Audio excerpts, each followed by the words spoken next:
کہ ایک مقام پر آتا ہے کہ حضرت موسیٰ علیہ السلام کے پاس رب تعالیٰ نے وحی بھیجی اور فرمایا کہ اے موسیٰ کہ آپ چاہتے ہیں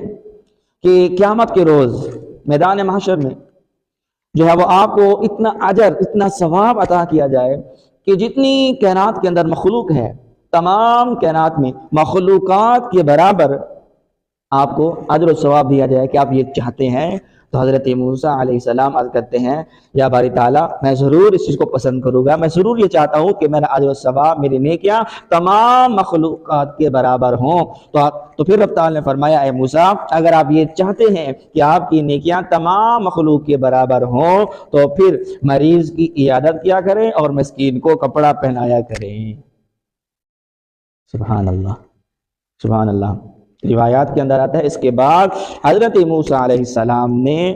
ان دو چیزوں کو لازم کر لیا اپنے اوپر.